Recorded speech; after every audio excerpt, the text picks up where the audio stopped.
نبی کریم صلی اللہ علیہ وسلم دے حدیث پاک کی فرمائی کہ چا زما د دوستانو سره دشمنی وکړه دې سړي ته زما د طرف نه اعلان جنگ دی.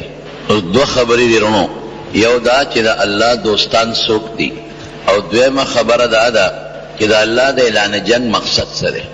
د الله دوستان الله په خپله بیانوي کې څوک دي. یو دا دی چې زه وایم چې فلان کې د الله دوست دی، یا ته ووایې چې فلان کې د الله دوست دی، یا زه ځان له یو نوم کېدم چې زم د خدای دوست یم. دویمه دا ده چې رب العالمین نه په خپله تپوس کوو چې الله ته موږ ته وښایه چې ستا دوستان څوک دي. نو الله پاک قرآن حکیم کې بل ځای په خپله فرمایي الا خبردار ان اولیاء الله دا الله دوستان څوک دي، د هغې نتیجه څه ده؟ نتیجه خو د دوستانې دا ده چې لا خوف علیهم ولا هم یحزنون، چې کله دا مري نو دی باندې به د راتلونکې زمانې څه یره ني، نه دی باندې به د قبر یری، نه دی باندې به د ځنکدن یری، نه دی باندې به د قبر نه د پاسېدو یری، نه به دوی د قیامت په میدان کې څه یره محسوسه کړي. خوف دغه یرې ته وایي. نبی کریم صلی الله علیه وسلم فرمایي چې کله انسان مري او دا سړی نیکی د لرې ځای نه فرشتې ده ته راښکاره شي، یکدم دا فرشتې دله نه راځي چې دې ونه یریږي، د باندې هیبت را نشي. دا فرشتې ده ته د لرې ځای نه داسې ښکاري لکه د ستورو په شان. دا ځنکدن چې کله شروع شي دی وایي دا خو ستوري دي، دا دونه ستوري کم دی، دا ستوري رو رو را نږدې کېږي. خدای دا ستوري څه چل دی چې دا را نږدې کېږي، دی ورته په تماشا یي چې رو رو را نږدې کېږي دا ستوري، نو د هغې شکلونه جوړېږي. مخکې ستوري ښکاري، او دا خو څه مخلوق دی چې څوک نورم را نږدې کېږي د هغې شکلونه نورم مزیدار کېږي، چې څومره نور را نږدې کېږي شکلونه نورم ښایسته کېږي. دی د هغه فرشتو د شکلونو په لیدو باندې د هغې په تماشا باندې او د هغې د ښکلې مخونو د وجې نه په دونه خوشحالی کې شي چې خدای دا نورم نږدې شوې، الله ما نورم ولیدی، ډېر زیات په خوشحالی کې شي ورته د دومره ښکلې خلک، دومره ښکلې مخلوق هغې نورم را نږدې شي چې سنګخواله د ده راورسي او را نږدې شي ورته، نو دی پوه شي او دا خو د الله فرشتې دی. او خدای دومره ښکلې دومره مزیده، هر انسان چې کله یو خشته شي ویني د ټوله توجه هغې طرف ته بیا خدای دومره خشته مخلوق و دومره خشته او دومره ښکلې انسانان او هغې ورته په ښکلې انداز راځي، په ډېر مزیداره خندا وله راځي، په ډېره ښکلې مسکا وله راځي چې دی دا یره هیبت تکلیف محسوس نه کړي. نو چې خواله وله راورسي نو بیا ورته څه وایي، د سا سره وله خبرې شروع کړي. او نبی کریم صلی الله علیه وسلم فرمایي دغه وخت کې دته جنت او دوزخ دواړه وښولی شي. هغه دوزخ دی ښه، هغه دوزخ دا م تاله پیدا کړی و، خو تا نیکي وکړه، ایمان دې راوړه، نو د دې نه ته بچ کړې، دې نه مو ساتلی، ډېر زیات خوشحاله شي او شکر ادا کړي. ځکه د بنده خو دا یری چې هسې نه دوزخ ته لاړ نشم، مخامخ ورته جنت وښیي، چې ساده نوځي که نه نو دقه جنت ته ور روانې، نو دې ورته په ټوپونه شي چې خدای کله به څه وباسي، یا الله ستا به څنګه وباسې. نبی کریم صلی الله علیه وسلم فرمایي که یو نیکعمل انسان د مرګ د وتو په وخت کې دا فرشته وویني، په دومره ښکلې شکل باندې وویني، په دومره ښکلې شکل که الله یو نیکعمل انسان لا اس قسمه جنت ورنکي او خوشحالي ولا ورنکي، خو صرف د مرګ دا فرشته په دې ښکلې شکل وویني، نو دا خوشحالي موله ډېره ده، دومره دې خوشحاله شي. او هغې وله زیري ورکوي، واستبشروا بنعمت الله ورضوانا، خوشحالو باندې زیري ورکوي، خوشحاله شه دغه جنت دله خدای درکوي، خوشحاله شه الله د ناراضي دی. نو دې ټوپونو باندې چې خدای اوس ور والوتی، بیا دې بچي څه کوي، بیا دې ښځه څه کوي، بیا مال څه کوي، کارخانه څه کوي، دولت څه کوي. نو الله ځکه وایي لا خوف علیهم، چې جنت یې ولید یاره ختمه شوه، لا خوف علیهم، دوزخ یې ولید چې دې نه خلاص شم یاره ختمه شوه، ولا هم یحزنون. او چې جنت غوندې خوشحالی سړی صحیح کړي نو بیا په هغه پوټینو د دنیا په خوشحالو څه کوي، د جنت حورې صحیح کړي د دنیا په ښه ده بیا څه کوي. او د جنت مرګري صحیح کی، د دنیا جنت خوشحالي صحیح کی، د دنیا په مال او دولت بیا د اس پروا نه. داسې خو سړی وایي چې خدای مړ شم، زما دا مال، زما دا کارخانه، زما دا بچي، زما دا دولت، زما دا موټر، زما دا نوکران، دا بس چل کېږي نه، چې الله ورته داسې یو نظاره جوړه کړي او نقشه ورته جوړه کړي چې لا هم یحزنون، د دنیا خوشحالو پسې او د دنیا په هغه زیب و زینت او ډول ډال پسې اس فکر به دې وانخلي. یا ایتها النفس المطمئنه ارجعی الی ربک، اے خوشحاله نفسا، دنیا کې هم ته مسلمان وې، ژوند دې د اطمینان او د سکون و. ځه اوس خپل رب ته واپس راځه، کوم ځای نه راغلی وې هغې ته واپس ځه. راضیة مرضیه، ته به هم خوشحاله د خدای نه او خدای هم در نه خوشحاله دی. دا ساتې هغه فرشتې واخلې.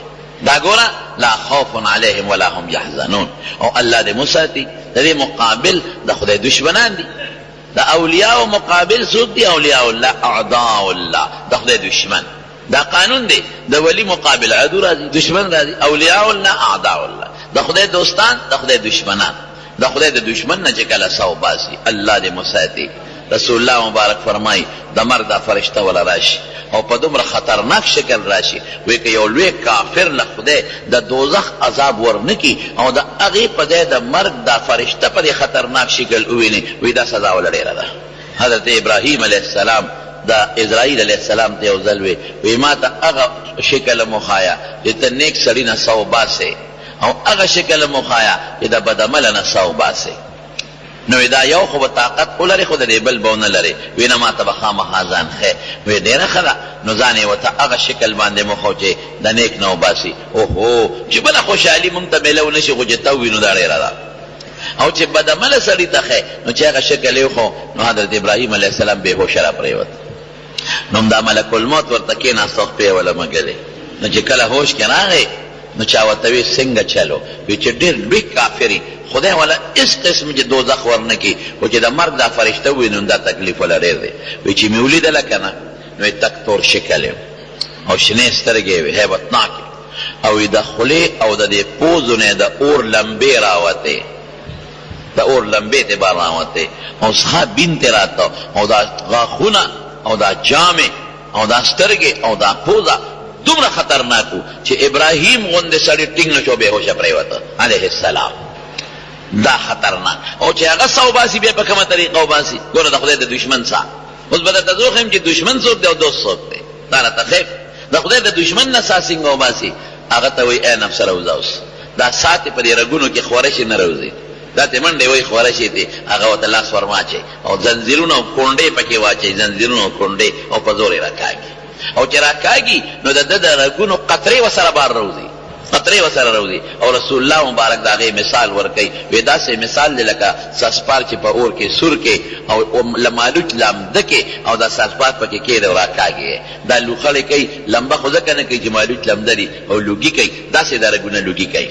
او دویم مثال رسول الله مبارک فرمایي، وایي داسې مثال دی لکه چې یو اونه وي او د هغې ډېرې څانګې وي، او څانګې د غنو د ازغونه ډکې وي، او د اونې دا څانګې د دې سړي په دې رګونو کې خورې وي، او دا اونه ترې راوباسي، په دې تکلیف کې دا سا راوباسي. دا ولې؟ دا لومبې د خدای دوست، دا دویم د خدای دشمن. دا لومبې اولیاء الله د خدای دوستان، او دا دویم اعداء الله د خدای دشمنان. ورونو مونږ ګورې ډېر کچه سوچ کې پراته یو، په هوښیار سوچ کې نه یو پراته. مونږ کچه سوچ کې په دې پراته یو چې د دنیا دا لږه غوندې زندګي د 500 او د 80 او د 80 کالو دې پسې مونږ لګېدلي یو چې دا هم ډولی کړې. دې له مونږ موټر الو، ولې؟ چې دا ښکلې تېره شي. دې له مونږ پیسه پیدا کوو چې دا ښکلې تېره شي، او دې له مونږ کور هم جوړو چې دا ښکلې تېره شي. دا فطري تقاضا ده، سړی داسې کوي. د صحابه هم کړي دي، کورونه یې جوړ کړي دي، اوښانې یې غشتي دي، اسونه یې غشتي دي، جایدادونه یې ساتلي دي، تجارتونه یې کړي دي. دا د انسان فطري تقاضا ده، انسان دنیا کې پیدا دی، دا کارونه به خامخا کوي. او د دې لپاره ډېره پیسه هم پیدا کړو چې د ما د بچو ژوند هم ښایسته شي، او د هغې نه پس نور هم ډېره پیدا کړو چې د نوسو ژوند هم ښایسته کړي، او د هغې نه علاوه نور هم ډېره پیدا کړو چې د کړوسو ژوند هم ښایسته شي. دې لپاره موږ لګیا یو او په محنت کې، او سهار نه ماسخوتنه پورې په دې سوچ کې او په دې منډو ترړو کې پراته یو. او دا څونه زندګي ده، څومره ده چې ډېره زیاته هم شي. رسول الله مبارک فرمایي عمر امتي ما بین 60 الی 70، وایي زما د امت اوسط عمرونه 80 نه 1 پورې دي. دا اوسط عمرونه دي. د دې بعضې خلک دې نه مخکې مړه شي، لږ خلک او لږ خلک د اویاو نه ور واوړي. خو د ما د امت اوسط عمرونه ما بین 60 الی 70 د شپېتو نه اویاو پورې دي.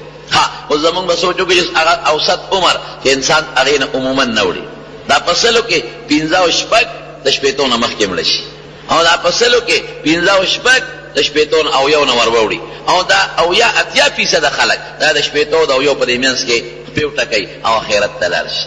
نو آخرت زندگی بیا څومره ده؟ نه ختمېدو والا ده.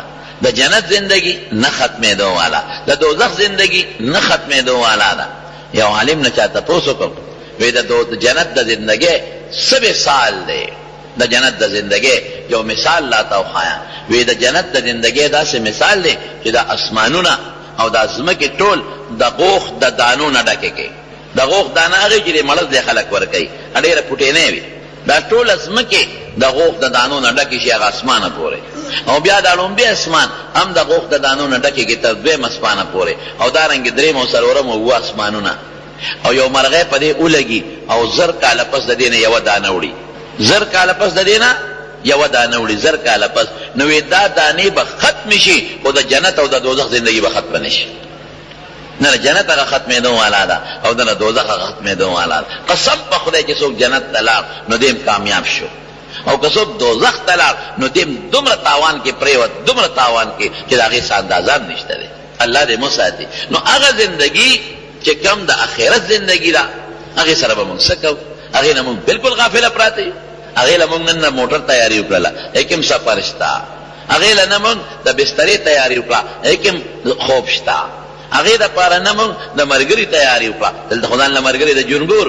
هغې له مونږ نه د سهولت او د خوشحالۍ تیاري وکړه، دلته خو مونږ د دې ژوند د ګرمۍ او د یخنۍ د بچاو کوشش کوو، او هغه ژوند کې ګرمي شته او یخني شته، د هغې د بچاو مونږ کوشش ونه کړو. رښتیا ووایه د هوښیاره ده که قمقله؟ دا قمقله خبره ده، انتهایی قمقله خبره ده.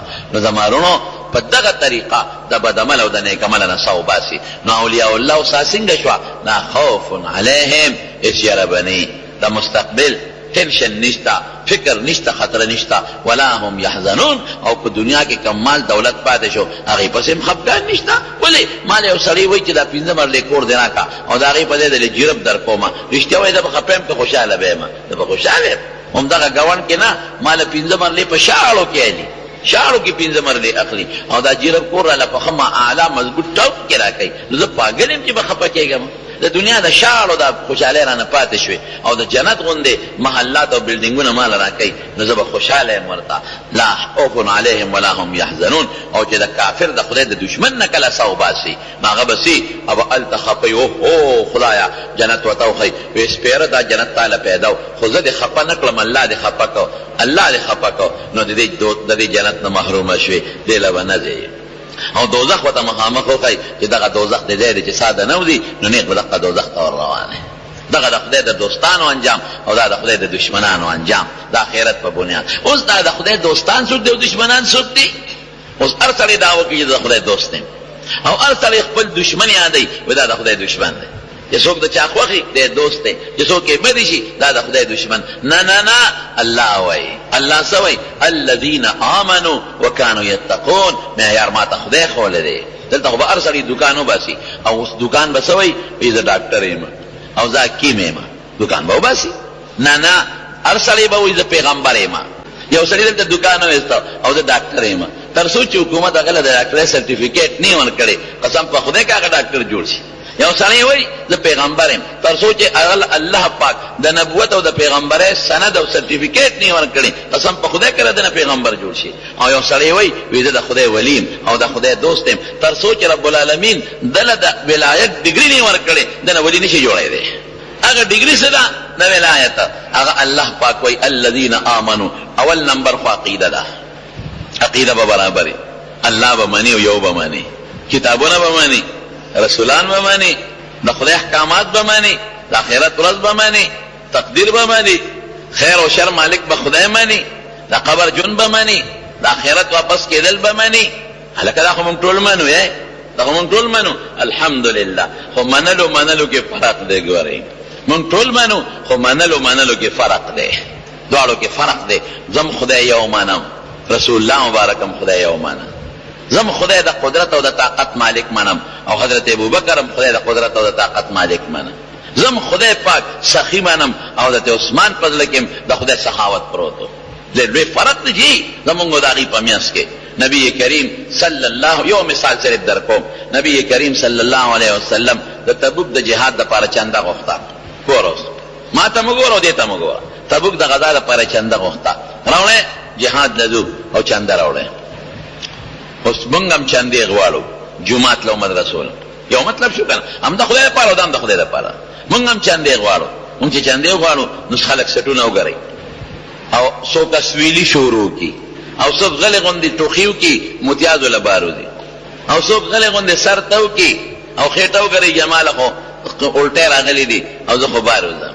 رسول الله مبارک هم چنده څه له غواړي؟ الله له. موږ هم چنده چې جومات له مدرسې له غواړو، نو دا جومات او مدرسه زما کور نه دی، خلک پکې منځ کوي. دې مدرسه کې زما کور نه دی، طالبان پکې سبق زده کوي، دین زده کوي. لیکن دا څه دی؟ حضرت عثمان رضی الله تعالی عنہ دیتا اوس د الله په سخا ایمان دیتا وي. زمم خدای سخی دی. هلکه دې کې چا شک شته چې خدای سخی دی؟ نشته. دا خو ټول منو که نه چې موږ د خدای په لار کې ورکوو نو الله یې بدل راکوي. دې کې چا شک شته؟ نشته. دا زما هم یقین دی دغه، خو د هغې یقین ته ګوره. لا حضرت عثمان رضی الله عنه او په پنډونو روپۍ راوړې رسول الله مبارک ته یې وغورځولې. الله رسوله دا پیسې واله، او چې دا څومره لښکر بوځې څه نشته، کوخان نشته چې سفر پې وکړو، اسونه نشته چې سفر پې وکړو، تورې نشته چې سفر پې وکړو، زغرې نشته چې دی واچوي. او د روم د بادشاه سره مقابله ده، سوپر پاور سره، لکونو فوج سره مقابله، لکونو سره ورکوټې خبره نه ده، سوپر پاور سره مقابله ده. لکه دی نه چې پاکستان پاسې امریکې سره جنګ کوي، اسانه خبره ده. ها الله رسوله ستا چې نیم لښکر سونه دي، نیم لښکر د دې اوښان، د دې سونه، د دې تورې، د دې نیزې، د دې زغرې، دا د عثمان د طرف نه دي. دې ته ایمان ویوس، دا ټول د عثمان د طرف نه شو. خلک وایي مال او دولت، مال او دولت چې نه کې اوس د سره نی نو څه به وکړې؟ مال دولت ښه شی دی، خو داسې مال دولت هغه یقین دی په دې خبره چې دا مال ورکوم نو مال الله د دې بدل به دنیا کې هم راکوي، او دنیا به پرېږدو آخرت کې به یې خامخا راکوي. الذين ينفقون اموالهم سرا وعلانيه. الله صفت کوي چې څوک پټ او ښکاره د خدای په لار کې مال ورکوي، لهم اجرهم عند ربهم. او بیا رستم دې پسې وایي ولا خوف عليهم ولا هم يحزنون.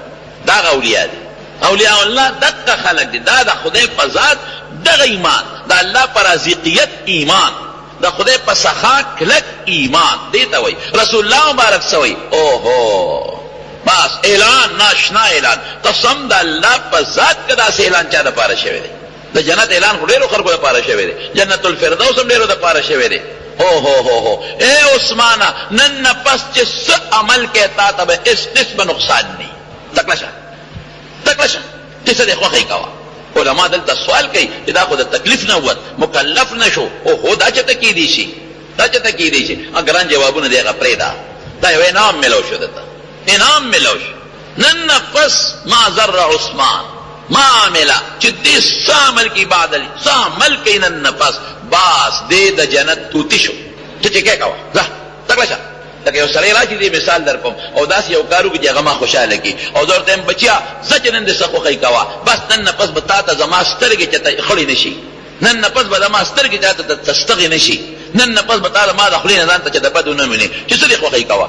داسې زبردست انعام یې وله ورکړ.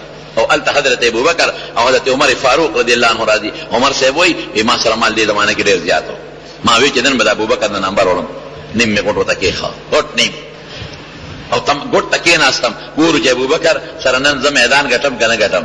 ابوبکر لږ غوندې شی راوړه میدان کې کېښه. رسول الله مبارک هوښیار دی، پوه دی. عمره څومره مال دې راوړه؟ اوس ګوره د نیکو مقابله شروع ده. موږ دلته د دنیا مقابله کې لګیا یو. زما بلډینګ هغه نه اوچت، هغه بلډینګ د هغه نه اوچت، هغه بلډینګ د هغه نه اوچت، زما جایداد هغه نه زیات، هغه د هغه نه زیات، هغه د هغه نه زیات. هلته معامله داسې شروع ده د نیکو. جدا بازار دی، دا جدا بازار دی. د صحابو بازار جدا و، زمونږ بازار جدا دی. د هغې بازار د نیکو د ګناو، ګناه به لرکوم نیکي به علم. او زمونږ بازار د دنیا د چمک دمک دی، د هغوی د آخرت د چمک دمک بازار. د هغې منډی جدا و، زمونږ منډی جدا ده. مونږ دنیا والا منډی کې نښتي و، هغه آخرت والا منډی کې لګیا دی. د هغې هلته سوچ دی، زما دلته سوچ دی. هغه سوچ اوچت دی، زما پټینې سوچ دی، زما ډیران ته سوچ دی، او د هغې باغ ته سوچ دی. څه وایي؟ راوړه. ابوبکر څومره مال دی راوړه؟ عمر څونه دی راوړه؟ عمر فاروق رضی الله عنه وایي الله رسوله مال مې راوړه، نیم مې غټ راوړه، نیم خوشحاله دی، نیم مال خو آسان کار نه دی، او الله رسوله نیم مې بچو ته او ښځې ته پرېښود، ولې د هغې هم حق دی که نه، هغې ته پرېښود. ټیک شو. ابوبکر څومره دی راوړه؟ ټول مې راوړه. څه مې کور موندل؟ ټول مې راوړه. ابوبکر بچو ته څه پرېښودل؟ الله اکبر. بچو ته څه پرېښودل؟ الله رسوله ترکت لهم الله ورسوله، چې خدای او رسول شته نو پروا ده څه، خدای او رسول مې ورته پرېښودل، نیم ورته سله پرېږدم. خدای شته که نه، هغه پاللی دي، ابې ساتي. رسول شته که نه، ابې غم کوي. څه ځکه رسول الله مبارک په خپله اعلان کړی دی، کم سړی چې مړ شو وترک مالا فماله لورثته، او چې کم سړی مړ شو وترک ضیاعا، بچي یتیمانان ماشومان پاتې شو، فالیه مال دی راځي. د خدای رسول شته که نه، او خدای شته که نه، ضرورت څه دی پکې؟ دې ته ایمان وایي. الذین آمنوا دا معنا ده، الذین آمنوا مضبوط عقیده، دا خو یو د سخا والا عقیده او د سخا والا ایمان درته وي، بل بم درته وي سخا والا ایمان، او بلم واوره بلم واوره د الله په ذات باندې ایمان. نبی کریم صلی الله علیه وسلم فرمایي، یو واقع بیانوي د تېره شوو قومونو چې یو سړی روان دی په لاره باندې او اوریځ راله، شین اسمان دی، شین اسمان، او اوریځ راله او یو غیبي اواز وشو هغه اوریځ ته، اسق حدیقة فلان، اے اوریځ د فلان کی سړي باغچه سیراب کا. دا هغه اوریځ ته اواز کی، اسق حدیقة فلان، د فلان کی سړي باغچه باغ سیراب کا. دا سړی وی دا اوریځ نه مې اواز واورېده، وی ناګانه ګړز ګړز شروع شو، هغه اوریځ داسې مخامخ یو غر و هغې ته ورسېدله. وی مونږ چې کوم ځای ولاړو نو هلته کې شین اسمان دی، نور دی، او اوریځ غر ته لاړه او په غر باران. لکه سړی داسې بعضې وخت کې محسوسوي چې هلکه وی ګوره دې سوات طرف ته اسمان کې پړق او پړوق دی، یا دې پېښور طرف ته اسمان کې برېښنا ده، او بل دی باران بني، شین اسمان بني. وی زه ولاړ یم او په حیرانتیا کې ولاړ یم چې د دې خبرې څه مطلب شو. الله تعالی ته دا سړی ډېر نږدې دی چې د ده دپاره خصوصا اوریځ راوسته، او اوریځ یې بیا په غر باندې راووروله، دلته شین اسمان دی او باران وشو. دا څوک سړی دی؟ وی زه ولاړ یم، یو خوړ دی، په هغه خوړ کې اوبه را روانې دي، هغه اوبه چې هغه په غر باندې کومې باران وشو، هغه په یو خوړ کې په یو عراق کې اوس را روانې دي. وی ما چې راشې ته د عراق پسې ځه، معلومات کومه چې دا اوریځ دا پټې د چا دا نوم الله په دا غیبي واغېسته، او دا دونه لوی اوبه د چا دپاره الله راوورو. وی روان یم، هغه خوړ خو بیګي د هغې نه یو وله بیله شوې ده، هغه ولې پسې روان یم. وی زما وی هغه وله په یو باغ ورغلې ده، وی هغه باغ ته ورننوته. وی اوس هلته سړی ورته د مخکې نه تیار تابعدار ولاړ دی او چاري ورسره ده، لکه چې د دې اوبو په انتظار دی ولاړ دی، لکه چې د اواز د ده دپاره شوي. وی بس هغه لګیا دی، چاري ورسره ده، بیلچي ورسره ده، اوبه ورننوتې باغ ته لګیا دی، کله یو باړی ته اوبه ور برابروي، کله بل ته اوبه ور برابروي، پټې سیراب شو. وی ما دې تپوس وکړو، هیرو یو تپوس ته نه کوم ستا نوم څه دی؟ وی هغه نوم یې راته واغې چې هغه غیبي اواز ما د بره نه اورېدلی و چې زما خو فلانکي نوم. حیران شو. زمیندار سړي ته ګوره، خپل باغچه او خپل پټي کې خدمت کوونکي سړي ته ګوره، او د الله دونه مهربانۍ ته ګوره. وی ما ته وی چې زما د نوم تپوس دی ولې وکړو؟ وی تپوس مې د نوم ځکه وکړو چې دا کومې اوبو باندې تا دا باغ سیراب کړو، دا پټې دې پې اوبه کړو، د دې دا اوبه چې د کومې اوریځې نه راوبی دی، د هغې اوریځې نه ما دا اواز واورېد غیبي چې اسق حدیقة فلان، چې د فلانکي باغ سیراب کړه، ستا نوم مې واورېده، تا چې کوم اوس نوم واغېشته. نو زه حیران یم او تماشه مې کوله چې دا سړی به څوک چې غیبي اواز الله تعالی اوریځې ته کوي چې پټې وله سیراب کړه. وی هغه نوم خو واقعي زما دی، په باغ یې شین اسمان او نور، او بل دی الله باران کې یو بدل راولي. وی مې چې ته څه عمل کې شابه ما ته وایه، خپل عمل دې راته ښایه. یاره وی زه خو داسې ډېر عمل نه کومه، بس دغه فرض مونځ او چې فرض کوم عبادت دی هغه کومه، خو یو عمل کومه، دا چې کله زما د دې باغ دا مدن وشي که نه، نو درې ځایه یې کړ. یو ځای خپلو بچو له یوسم، یو ځای په دې باغ واپس ولګو، او یو ځای چې د درې میسه د الله په نوم خیرات وکړو. بس دا چل کو، نور مې څه نیکي نشته.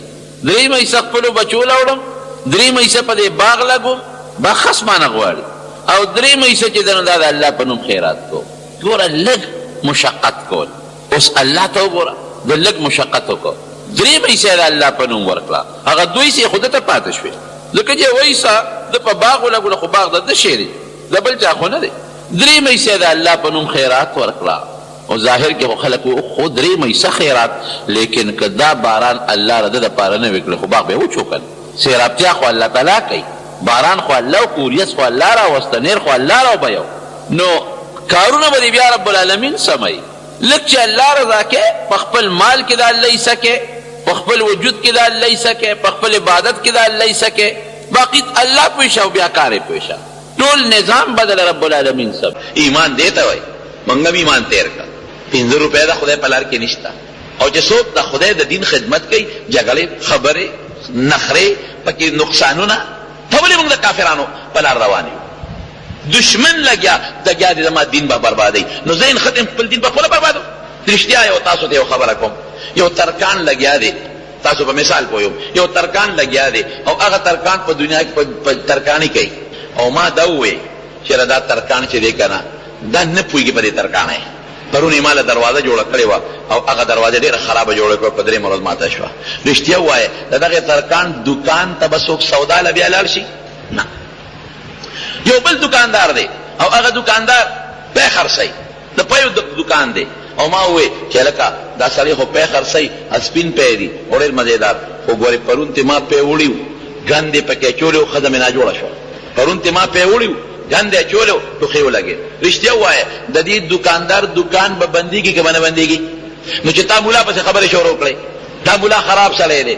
دا ملا ګنده سړی دی د دې ملا چې کوم دکان دی د دین دکان دی دا دکان رښتیا ووایه چې بند به شي که به بند نه شي نو تاوان دې چا له ورکړه ځان له خدای له رسول له دین له ګوره سوچ موږ نه دی کړی د دکاندار بد چې وی هغه دکان به بند شال به شي شال څوک به نه ولګي د ملا بد چې وی د دغه ملا چې کوم دکان دی به بند شي د ملا دکاندار اجازې درته لګیا بیا به خلک ما له نه راځي ما نه به دین خبرې به نه اوري بیا به خلک په ما بدګماني د ما خبرې ته به عمل به نه کوي نو چې د ما دکان بند شو او د ما خبرو باندې د خلکو اعتماد ختم شو او یقین ختم شو رښتیا ووایه تاوان چاته شو د الله دین ته موږ څومره ناپوهه یو دا خو تا انګریز لا امریکې لا او کافر لا خپله لاس پې مضبوطې کړې الګیا دی او زما د مدرسې خلاف سازش کوي الګیا دی زما د جومات خلاف سازش کوي الګیا دی زما د پټکي خلاف سازش کوي الګیا دی زما د پیغمبر د سپینې جامې خلاف سازش کوي او تا هغه سازش مضبوطه ته پخپله وې او یاره دا مدرسې ښه شی نه دی یاره دا مدرسې چې څوک چلی دا خراب خلک دی نو د خلکو به د مدرسې دکانداري دا په خلکو دا به څه کې ده چې څوک مدرسه چلی څوک جومات چلی دا به د خلکو په نظر کې رسوا کې دا به رسوا کې نو خلک به ځان ساتي نه به ورنږدې کېږي نو د مدرسې